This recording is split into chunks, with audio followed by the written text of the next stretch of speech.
जगत जन्मदाता जन्म लेने वाला है। पुत्र हुआ है। तेरी इस लीला को मैं किस नाम से पुकारूं? सिद्धार्थ। बुद्ध। तू मेरे सिद्धार्थ के सारे इच्छाएं पूरी करेगी। महाराज का मुझसे भी ज्यादा ध्यान रखेगी। हाँ दीदी, मैं वचन देती हूँ। मैं इस बालक को समयस्क के संबुद्ध बनते नहीं देख सकूंगा। ये बुद्ध नहीं योद्धा होगा, ऐसा योद्धा जिसकी तलवार के सामने बड़े बड़े महारथी भी कांप उठेंगे। चाहे लाख जतन कर ले राजन, मेरा पुत्र सन्यासी ही बने।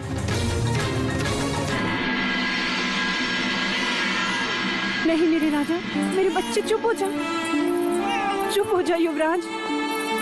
न जाने से आज क्या हो गया, आज तो ये शांत ही नहीं हो रहा।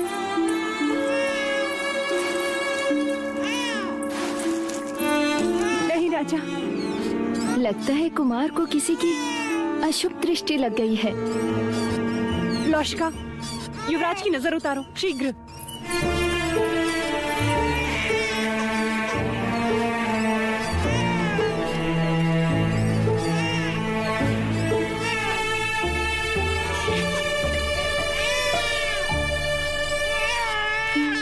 पूर्ण रूप से अपनी माँ पर गए हैं कुमार। महादेवी भी तो जागती थी आधी आधी रात, फिर न जाने क्या क्या जतन करने पड़ते थे उन्हें सुलाने के लिए। सर में तेल लगाओ, गाना गाओ, संगीत सुनाओ।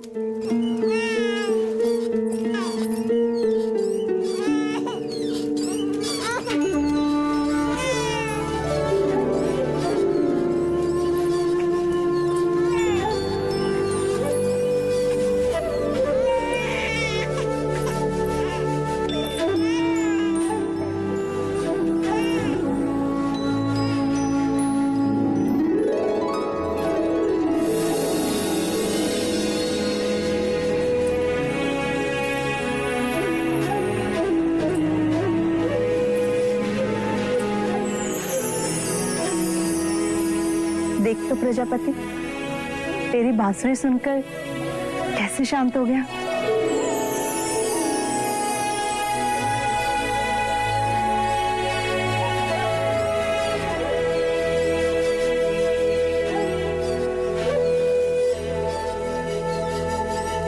देखिए तो महादेवी, बांसुरी के स्वर सुन के कैसे सो गए हमारे कुमार।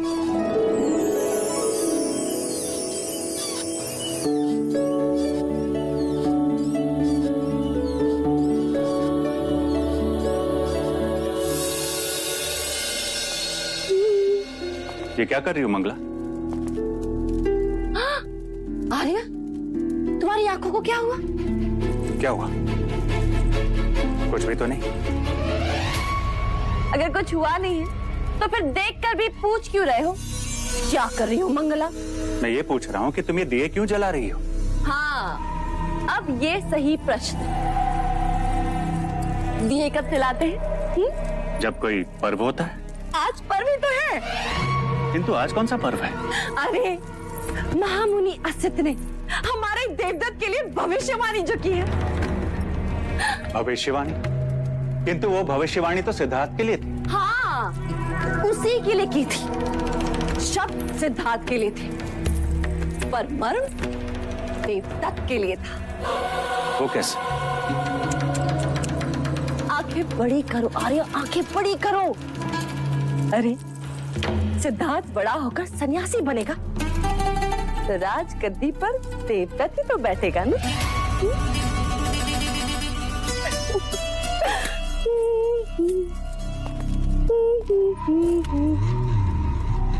कितनी दूर तक सोच लेती हो।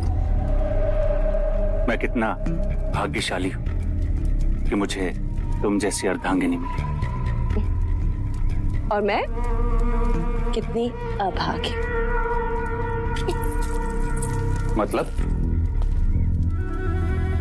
मतलब मूछें होती तो महाराज बनते।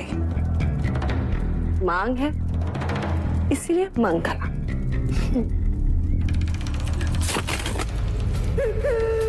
और बहुत ही शीघ्र राजमाता। देवदत्त कहाँ है? मुराज खेले मेरे साथ, मैं आपको हरा दूंगा। पुत्र इस समय नहीं, इस समय मैं अकेले रहना चाहूँ। नहीं, मैंने बोला ना खेलिए मेरे साथ। कौन है इस समय नहीं? नहीं, आप मेरे साथ अभी खेल। कौन है इस समय नहीं? जाओ, जाओ, कक्ष में जाके सो जाओ। देवदत्त, देवदत्त उठ, उठ, रोना बंद कर और याद रख, महाराज को अब तेरी कोई आवश्यकता नहीं। इनका अपना पुत्र जो आ गया। मंगला, क्या अनर्थ कह रही हो?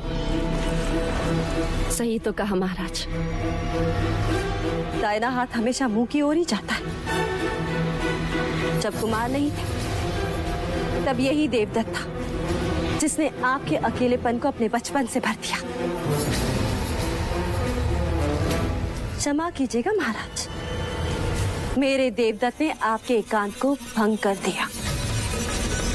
चल देवदत्त।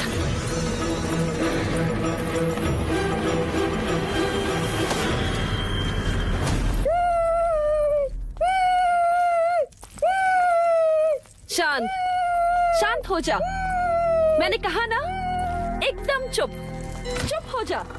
धीरे धीरे मंगला दीदी, सिद्धार्थ अभी अभी सोया है। तुम्हें क्या हुआ? तुम क्यों रो रहे?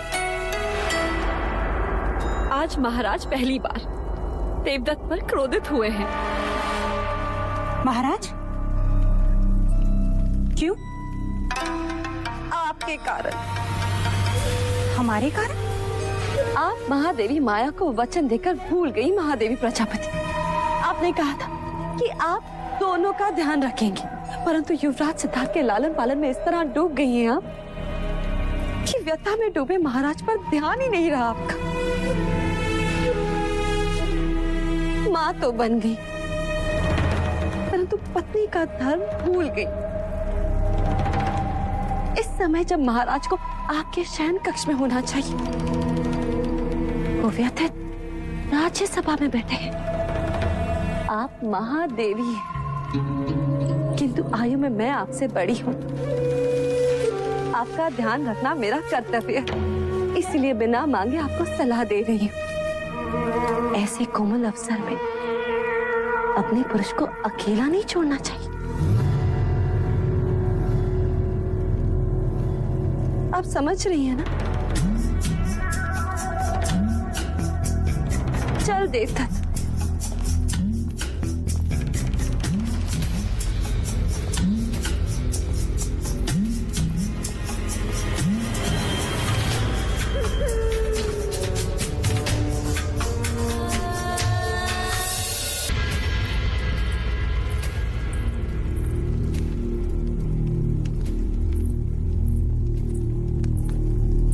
महाराज कहाँ हैं? अभी अभी प्रशिक्षण क्षेत्र की ओर गए हैं महादेवी।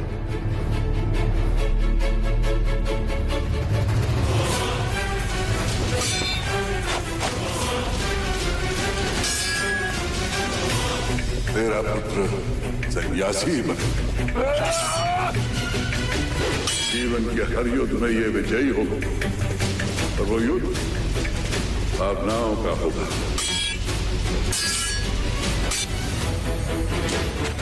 भले इसने तेरे क्षत्रिय कुल में जन्म लिया हो, पर रूप सन्यासी का लेकर आया है।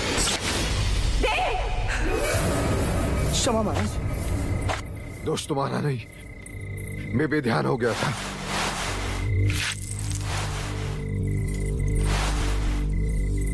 ये क्या देव? ये कोई समय है प्रशिक्षण का? नींद नहीं आ रही थी,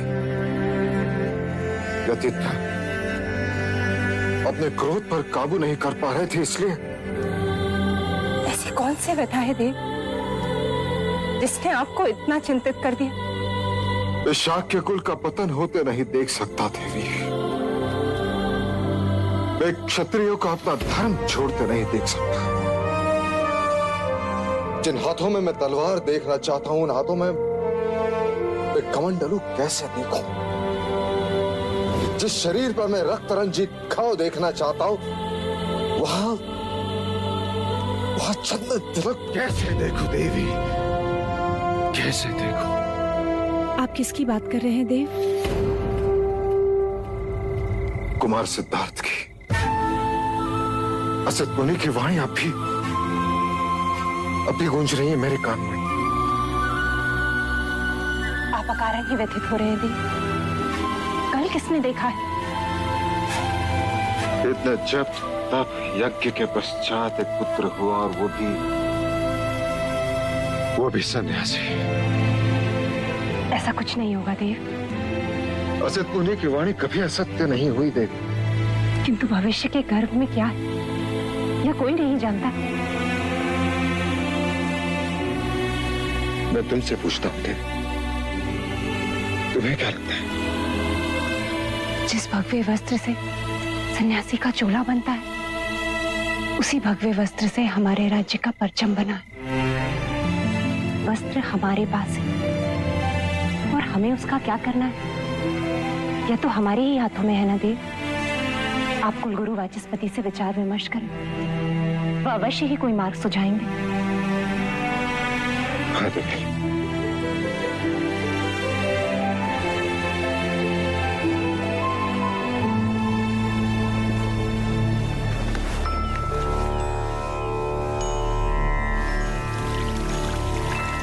मूलाथो ब्रह्म रूपाया मध्याथो विष्णु रूपेने अगर्थ शिव रूपाया वृक्ष राजाय थे नमः। महादेवी प्रजापति, आपका यह विचार अति सराहनीय है। यदि हर परिवार अपने मृत आत्मा की स्मृति में एक वृक्ष लगाए और उनका जतन करे तो पृथ्वी सदैव हरित रहेगी और उनकी स्मृति भी जीवित रहेगी। आज हमने ये वृक्ष लगाकर माँ देवी महामाया की स्मृति को सदैव के लिए धरती से जोड़ दिया है। महादेवी महामाया की, महादेवी महामाया की, महादेवी महामाया की।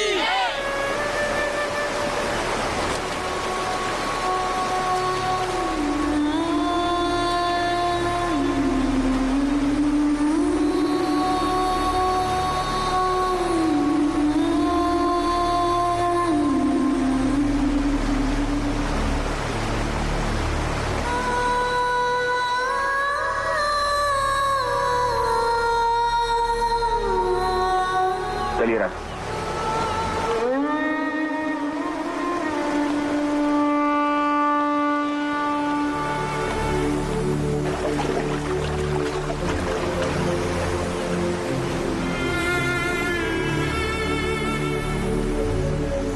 गुरुवर्य, मुझे आपके मार्गदर्शन की आवश्यकता है।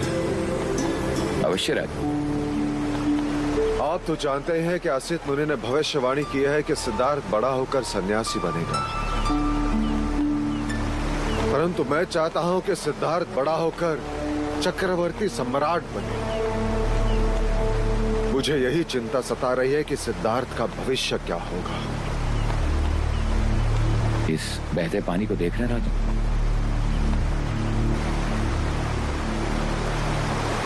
यदि आप इसके प्रवाह को मोड़ना चाहेंगे तो क्या करेंगे राजा? गुरुवर्य, एक गहरी नहर बनानी होगी ताकि पानी उस नहर से बहे। परंतु इसका प्रवाह तो सीधा है। यदि ना मुड़ा तो पानी को रोकना होगा गुरुवर्य। उसके आगे बांध बांधना होगा ताकि पानी का प्रवाह मुड़ जाए। सिद्धार्थ का जीवन भी इस बहते पानी की प्रवाह की तरह है राजा। यदि आप उसे योद्धा बनाना चाहते हैं तो क्षत्रियता की गहरी नहर खोदनी ही पड़ेगी।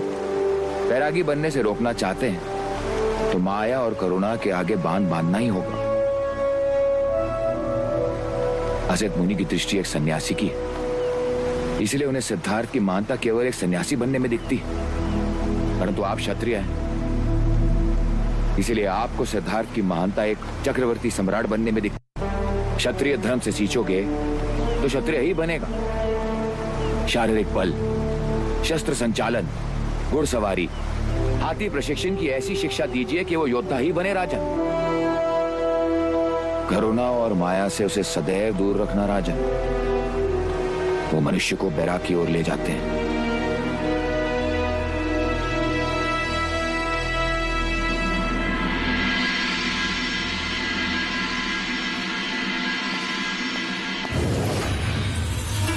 महाराज, वो भी अकेले?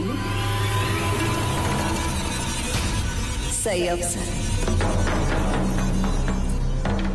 इतने दिनों पश्चात आपसे अपना नाम सुनकर मन आनंदित हो गया महाराज। अच्छा हुआ। मैं भी तुमसे कुछ बात करना चाह रहा था। क्या हुआ? परख रही थी कहीं मैं सपने तो नहीं देख रही। जो महाराज आज मुझसे बात करना चाहते। आज का दिवस तो मेरे लिए एक उत्सव ही है। कहिए ना महाराज। अब हम सबको मिलकर युवराज का ध्यान रखना है।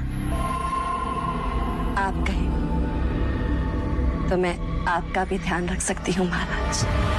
कुछ मर्यादाओं का उल्लंघन अच्छा नहीं होता, और कुछ इच्छाओं का दमन संभव नहीं होता महाराज।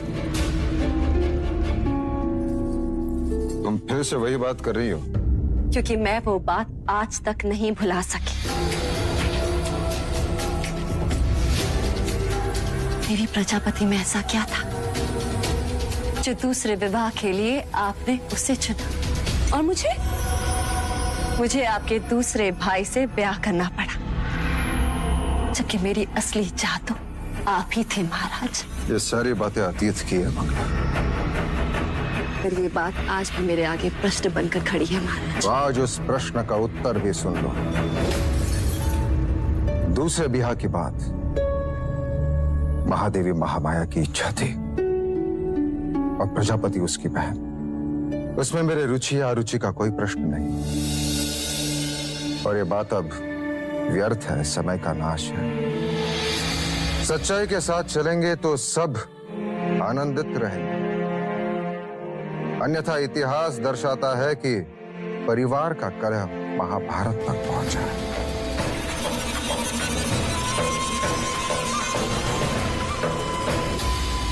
महाराज शुद्धोदन, पहले मेरी दृष्टि केवल आप पर थी, परंतु अब आपके साम्राज्य पर भी है। कपिलवस्तु की महादेवी नहीं बन सकी, परंतु राजमाता अवश्य बनकर दिखाऊंगी। मैंने युवराज सिद्धार्थ के हाथ में कमंडल ना थमाया ना, तो मंगला को मंगला मत कहना।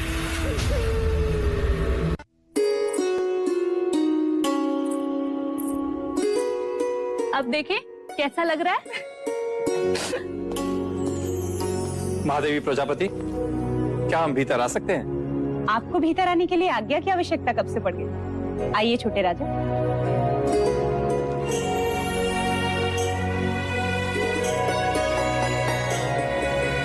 कैसे हो क्षत्रिय? ऐसे क्या देख रहे हो? हम तुम्हारे छोटे चाचा हैं। महादेवी, महाराज ने कुमार के लिए वस्त्र भिजवाए। वस्त्र? देव ने?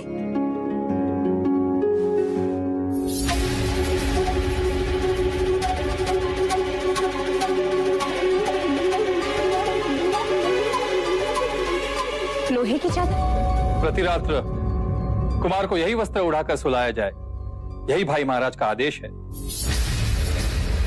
महाराज चाहते हैं कि कुमार अभी से लोहे से खेलें, उसे छुएं, उसे अपना लें, जिससे बड़े होकर उन्हें लोहा भारी न लगे। आपके भाई महाराज इस वक्त हैं कहाँ? पता नहीं महादेवी, किसी गुप्त मंत्रणा के लिए गए।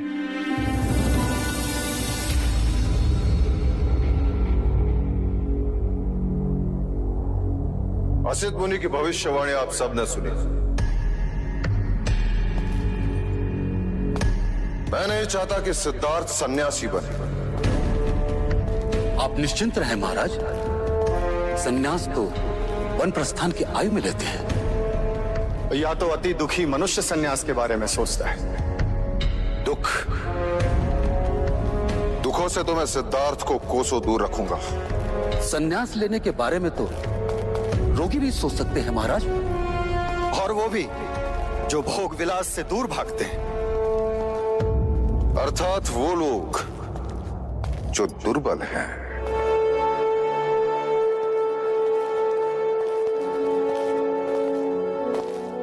इसका तात्पर्य यह है कि हमें दुखी और दुर्बलता से, गरीब, रोगी और वृद्धों से सिद्धार्थ को दूर रखना होगा। परंतु ये तो असंभव है महाराज। राज्य में गरीब, वृद्ध, रोगी, प्रजाजन तो रहेंगे ही। उन सबसे सिद्धार्थ को कैसे दूर रख सकते हैं?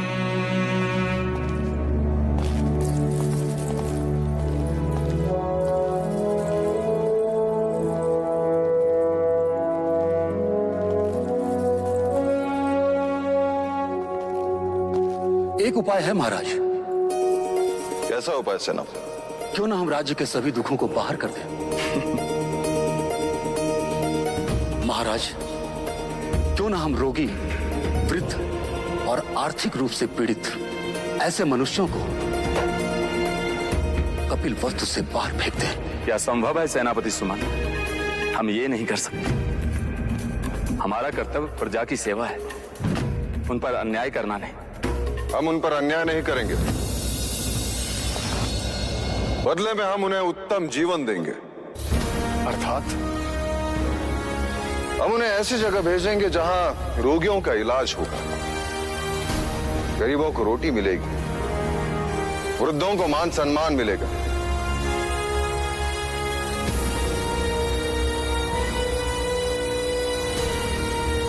क्या आपको मेरा प्रस्ताव अच्छा नहीं लगा? लोक कल्याण के साथ साथ हमारा हेतु भी पूर्ण हो जाए। क्षमा महाराज, किंतु इतने लोगों को हम बसाएंगे कहाँ?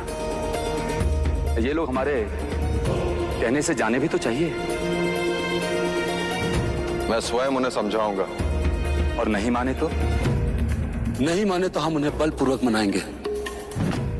शस्त्र के आगे शास्त्र भी झुकते हैं। पहाड़ की दूसरी ओर एक आरोग्य धाम, एक नई नगरी का निर्माण करेंगे। लोगों को किसी प्रकार की कोई कमी नहीं होगी। क्षमा करें महाराज, इतना बड़ा निर्णय हम अकेले कैसे ले सकते हैं? हमें शाह की सभा बुलानी होगी। साम दाम दंड भेद, किसी भी प्रकार ये प्रस्ताव पारित होना ही चाहिए। मैं सिद्धार्थ को सन्यासी बनते नहीं देख सकता।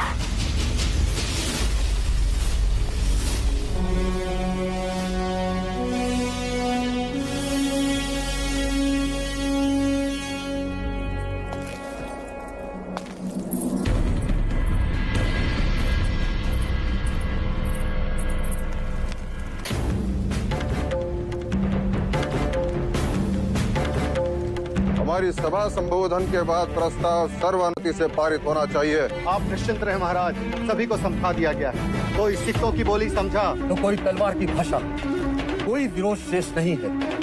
अब यहाँ वही होगा महाराज जो आप कहेंगे।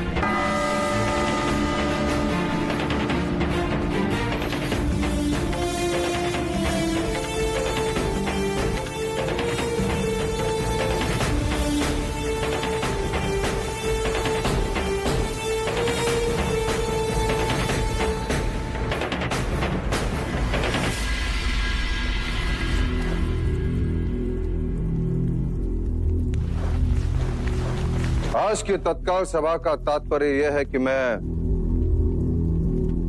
कौशल राज और मगध पर आक्रमण करना चाहता हूं।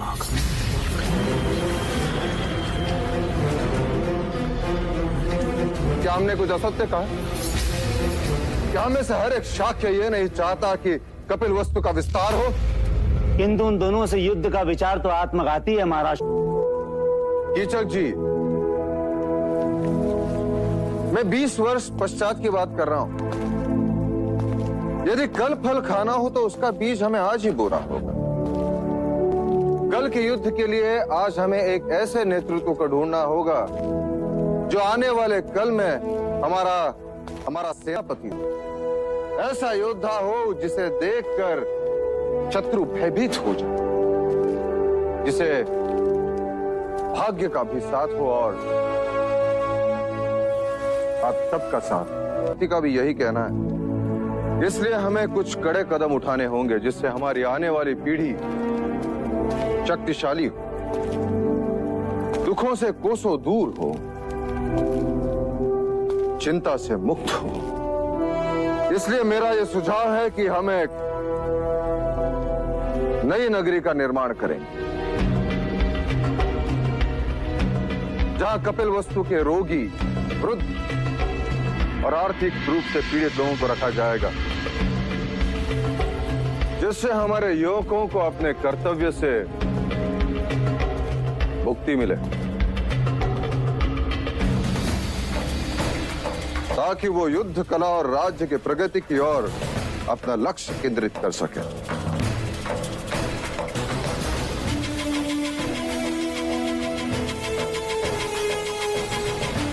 यदि मेरे प्रस्ताव पर किसी का विरोध हो तो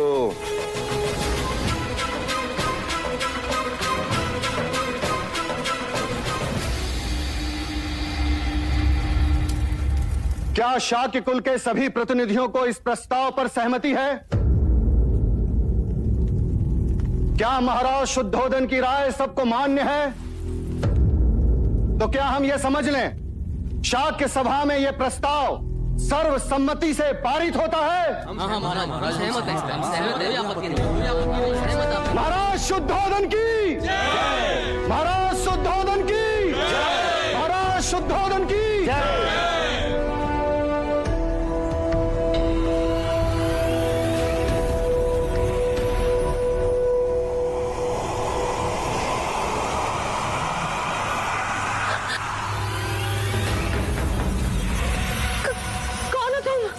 हमारी दादी तंत्र मंत्र जानती हैं। आपने कहा था ना। लीजिए, इस बादाम को आप अपने पास रखिएगा। देखिएगा आज आपको कोई न कोई शुभ संदेश मिलेगा। हाँ ठीक है, ठीक है, जाओ यहाँ से। इसे पानी में बहा दीजिएगा। हाँ ठीक है, जाओ। आओ दादी।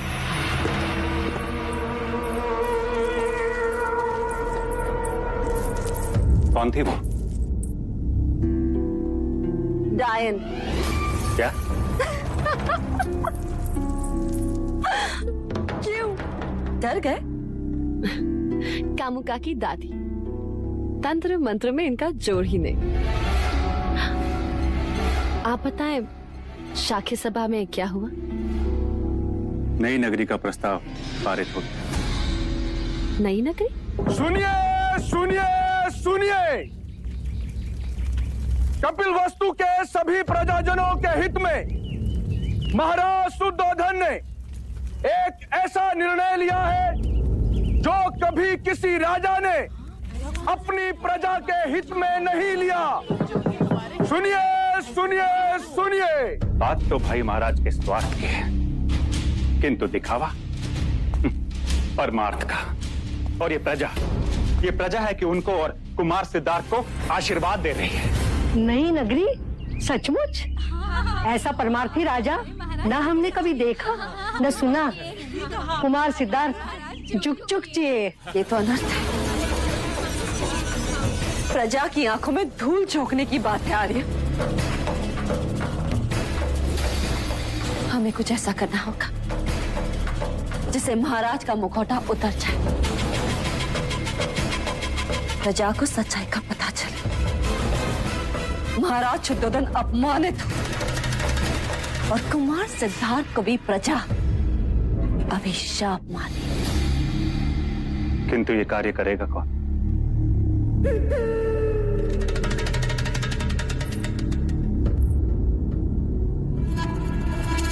कामुका। नई नगरी का लाभ लेने के लिए सभी गरीब, वृद्ध और रोगियों को 2 दिन में कपिलवस्तु छोड़कर वहां जाना होगा। यह फैसला जनहित में है, इसलिए महाराज आप सभी से सहयोग चाहते हैं जिससे बल का उपयोग ना करना पड़े। ऐसे कैसे बोल रहे हैं ये लोग?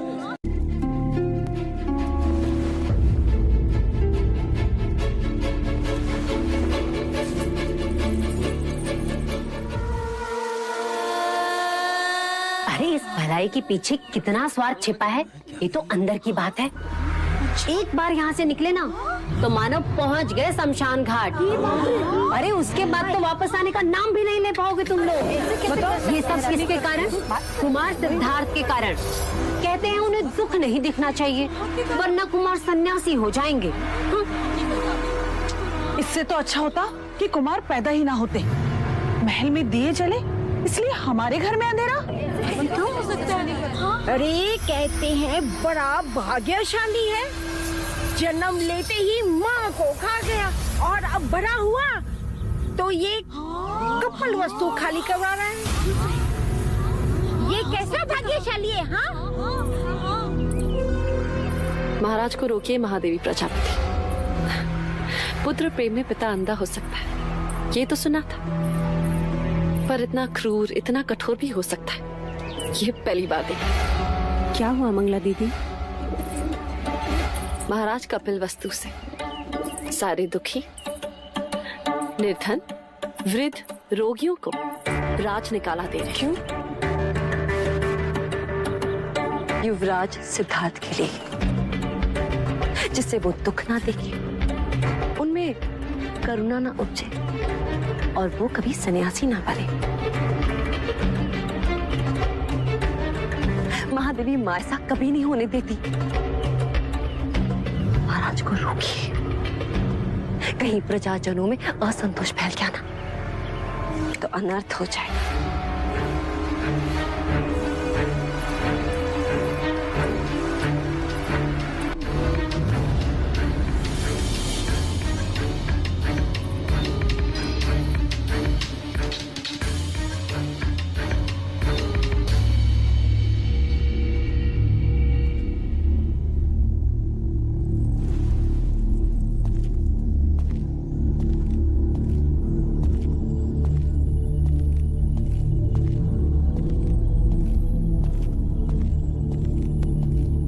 प्रजापति तुम?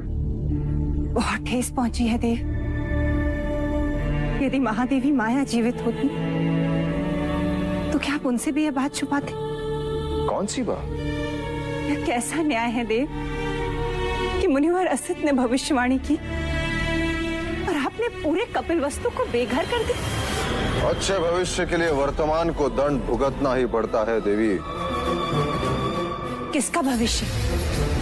कुमार सिद्धार्थ का। तो उसके लिए प्रजा क्यों दंड भुगते? अभी भी समय है देव, अपना आदेश वापस ले लीजिए, अन्यथा प्रजा का रोष हमें जीने नहीं देगा। क्या मिलेगा आपको यह करके? कपिल वस्तु को भावी सम्राट जो संपूर्ण भारतवर्ष पर राज करेगा।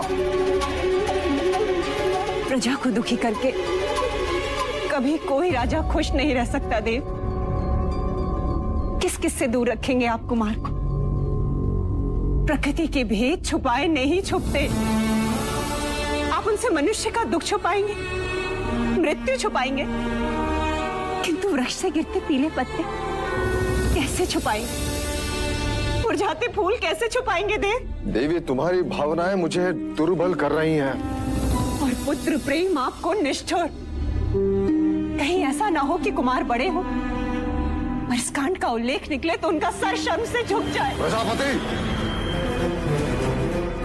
ये मत भूलो कि मैं उसका जन्मदाता हूं। मेरा अधिकार तुमसे बढ़कर है। मैं उसके लिए जो कुछ भी कर रहा हूं उसके हित में कर रहा हूं। ना वो दुख देखेगा ना मृत्यु जिससे वैराग्य उत्पन्न होता है।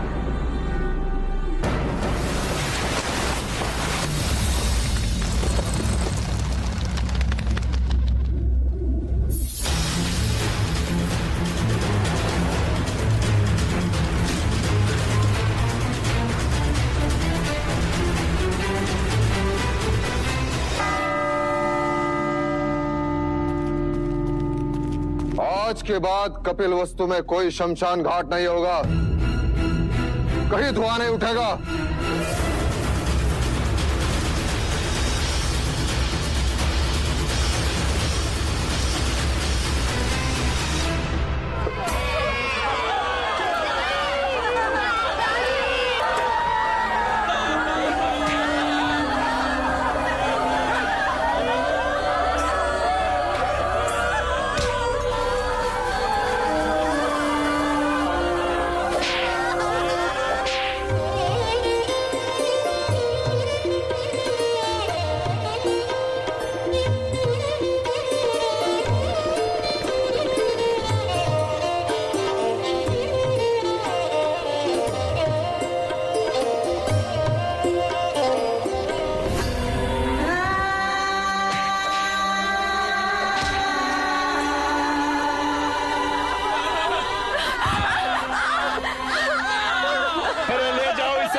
तभी लेके जाओगे इसे तुम। ये मत भूलो कि मैं उसका जन्मदाता हूं। मेरा अधिकार तुमसे बढ़कर है।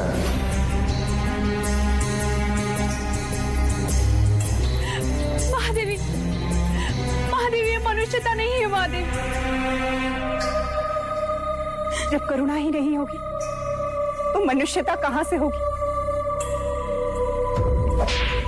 इतना अत्याचार मत करो हम पर, मत लो हमारा अभिशाप।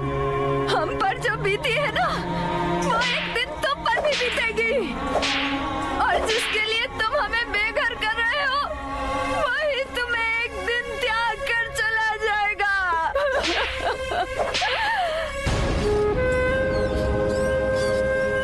मैं तुझसे पूछ रही हूँ, और कितनी देर लगाएगा तू?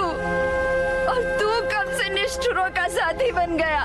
बोल, चुप क्यों है तू? क्या हमारा दुख तुझ तक नहीं पहुंचता? इस आतंक को देखकर तेरी आंख से आंसू क्यों नहीं बहते?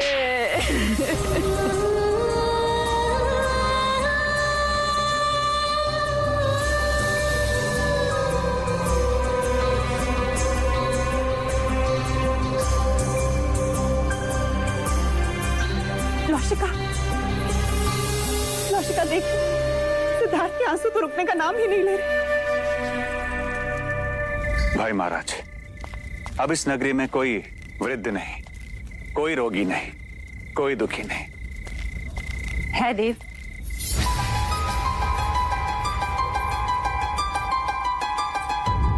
कौन दुखी है? कुमार सिद्धार्थ। उनके आंसू नींद में भी रुकने का नाम नहीं ले रहे। वह सुषेण को तत्काल बुलाया जाए। जी भाई महाराज। दुख केवल तन में या आसपास नहीं होता, मन का भी होता है। मन के दुख का क्या करेंगे देव? क्षत्रिय के मन में केवल स्वाभिमान रहता है, दुख नहीं।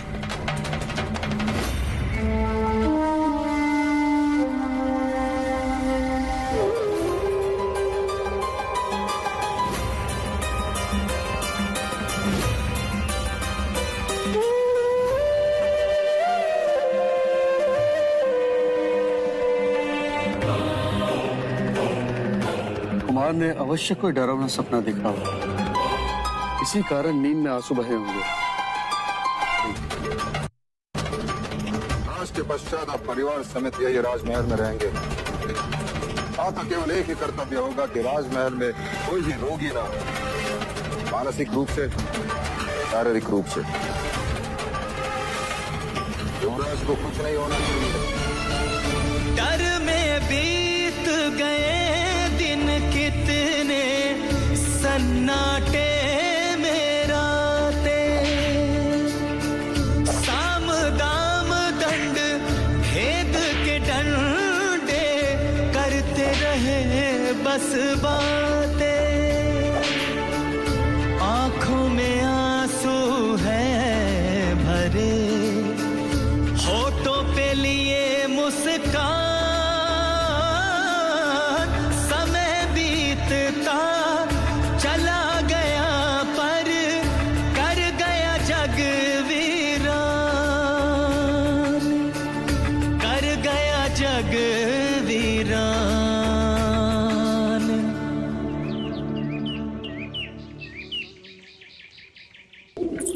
सिद्धार्थ, सिद्धार्थ, सिद्धार्थ, देवदत्त, सिद्धार्थ कहाँ है? वन मनुष्य तो वन में ही रहता है।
चन्ना भीतर आओ।